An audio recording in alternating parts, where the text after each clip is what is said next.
போக போக அடி இன்னும் உரமா வந்து விழுகும். பக்கத்துல இருந்தாலும் லேசா விழுகும். நீ தள்ளி உட்காந்துட்டா இப்ப காலை மணக்குன்னு சொல்லலைன்னா அடி விழுந்திருக்கும். ஏன்னா அவ காலு போடுமேன்னு பார்த்தேன்.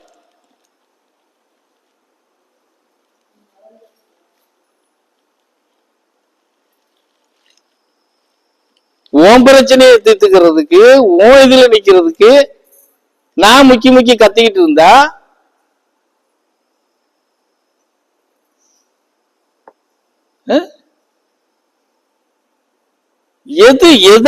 ஒரே விஷயம் தான் தாயா, நீங்க முழு நம்பிக்கை வச்சு சொன்னது மாதிரி பயணம் பண்ணால் இந்த பிரதேசத்தை நீ எதையும் சாதிச்சுக்கலாம்.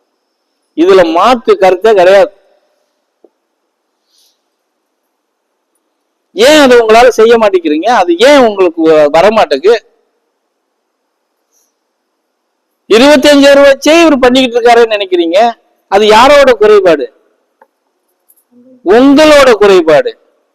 உங்கள்கிட்ட நன்மை அடைஞ்ச பறைசாட்டுதலுக்கு உங்களுக்கு துப்பு இல்ல. 4 நண்பர்களை நல்ல முறையா உங்களோட இணைச்சு கொண்டுட்டு வர்றதுக்கு உங்களுக்கு வக்கு இல்ல. அதுலயும் உங்களுக்கு போறாம போட்டி. நான் முதல்ல வந்தவ, முன்னோடி, நான் பெரியவா, இப்படியெல்லாம் பண்ணி அதுல கொஞ்சம் பேரை கலைச்சு விட்டீங்க. எதுல பெரியவங்க? எழுத்துல பெருசா இருக்கிறீங்க? யோசிச்சீங்களா? எல்லாத்துக்கிட்ட அங்க எண்ணம் இருக்கு. நம்ம வர்றது எதுக்கு? நம்ம குடும்ப பிரச்சனைக்கு ஒரு முடிவு கட்டுறதுக்கு, நம்ம நோய்க்கு ஒரு தீர்வு பார்க்கறதுக்கு, குழந்தை குட்டிகள் நல்வாழ்வு பெறுவதற்காக ஒரு ஆயத்தமான செயல்பாட்டுக்கு. அதை நம்ம பார்த்துட்டு போறது போக இங்கேயும் வந்து அந்த இது ஊருக்கு தெருவுக்குள்ள எப்படி நீங்க இதுக்கு அதே தான் இங்கேயும் கொண்டு வர்றீங்க. அதெல்லாம் எப்படி சரியா இருக்கும்? சின்ன விஷயத்துல உங்களுடைய அளவுகோலை நான் எடுத்துருவேன். சின்ன விஷயத்துல இவங்களுடைய இந்த ஆணும் பெண்ணுக்கு இருக்கிற குணாம்சம் இதுதான் அப்படின்னு அதுக்கு உங்களுக்கு உதாரணம் சொல்றேனே. 2 அமாவாசை 2 அமாவாசை, இது 3வது பௌர்ணமி வந்துருச்சு. ஆமா 2 இதுல ஆமா 2 பௌர்ணமி 2 வந்துருச்சு. எலுமிச்சம்பழம் வெட்டி ஊறுகாய் போட்டு வச்சாச்சு. அதுக்கு முதல்ல போட்டோம். நானே நேரடியா கண்காணிச்சு அது கெட்டு போகாத அளவுக்கு ஊறுகாயாக்கி எல்லாத்துக்கும் கொடுத்துட்டேன் முதல் தடவை. 2 மாசம் மறுமாசம் கழிச்சு மறுமாசம் வந்து வெட்டி போட்டு என்னதான் பண்றாங்கன்னு பாப்போம்னு நான் அந்த மாதிரி கவனிக்கவே இல்லை.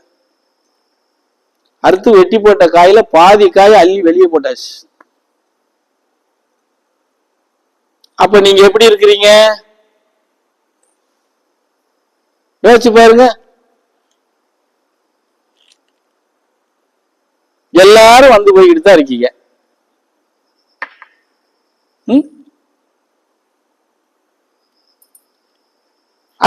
அந்த காயை எதுக்காக வெட்டி போட்டிருக்கிறாரு? ஊறுகாய ஆக்குறாரு. ஊறுகாய்க்கு என்ன மகத்துவம் எப்பாவது யோசிச்சிருக்கிறீங்களா? இல்ல அதுக்கு என்ன இதுன்னு சொல்லி இந்த பரதேசியாவது கேட்டு தெரிஞ்சிருக்கிறீங்களா? அதுவும் இல்லை, இதுவும் இல்லை. ஆனா வலிச்சு வலிச்சு வெளியே போட்டுக்கிட்டு இருக்கிறோம் வாரத்துக்கு ஒருக்கா. இதுவும் நான் பார்த்துக்கிட்டு தான் இருக்கேன். ரைட்டு.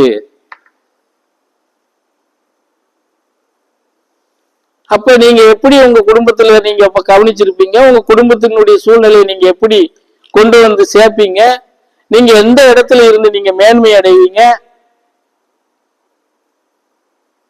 நீ எவ்வளவுதான் சம்பாரிச்சு கொண்டு அவங்க கொடுத்தாலும் அதை நீங்க எப்படி நிலைநிறுத்தி காப்பாத்திக்கிறீங்கிறது அதுலயே தெரியுது.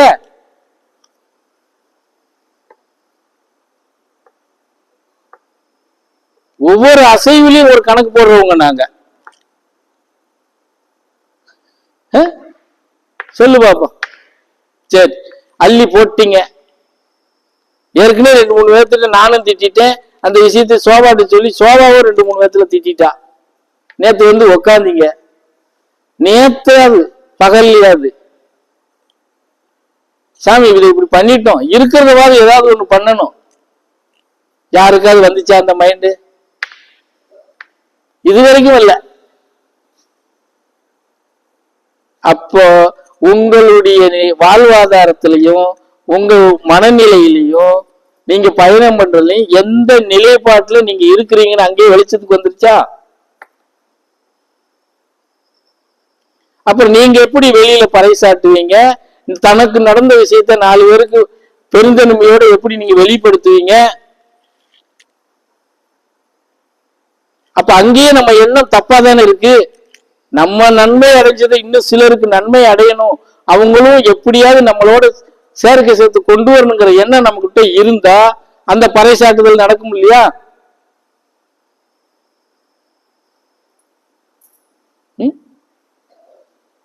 ஊரே சரியில்லை சாமி அப்படின்னு சொல்றீங்க. நாம சரியா இருக்கிறோமா? நம்ம சரியா இருந்தா தான் நம்ம குடும்பத்தை சரி பண்ண முடியும். குடும்பம் சரியா இருந்தா தான் பக்கத்து வீட்டுக்காரங்கள்ட்ட சரி பண்ண முடியும். நம்மளே சரி பண்ணாதப்ப ஊரு சரியில்லைன்னு ஊர் மேல பழிய சொல்றது எப்படி சரியா இருக்கும்? நாங்க சொன்னா பெரிய அளவுல அவங்க எடுத்துக்கிற மாட்டேங்கன்னு எல்லாருமே சொல்றீங்க. நீ சொல்ற விதம் எப்படி? ஒரு தடவை என்கிட்ட சொல்லி காட்டுங்கன்னா யாரும் சொல்ல மாட்டேங்கிறீங்க. உங்க பிரின்சிபல் வட்டாரத்தில் இருக்கிறவங்க 10 பேர்ல 2 பேர் கூட உங்கள்கிட்ட வந்து என் குடும்ப கஷ்டம் இப்படி இருக்குன்னு வந்து உங்கள்கிட்ட முறையிடுறவங்களே கிடையாதா? எப்படினாலும் ஒரு குடும்பத்துல 4 பேர் 5 பேர் பழக்க வழக்கத்துல இருப்பாங்களா, இருக்க மாட்டாங்களா? தான் ஊருக்குள்ள 1 2 இருக்கலாம், பக்கத்து ஊர்ல இருக்கலாம், வேலை பார்க்குற இடத்துல இருக்கலாம். உங்க குடும்ப கஷ்டம் நஷ்டத்தை அவங்ககிட்ட நீங்க சொல்றது உண்டு, அவங்க உங்கள்கிட்ட சொல்றது உண்டு. யாருமே உங்கள்கிட்ட சொல்றது இல்லையா? சொல்லுங்க சாமியா. யாரும் சொல்றது இல்ல.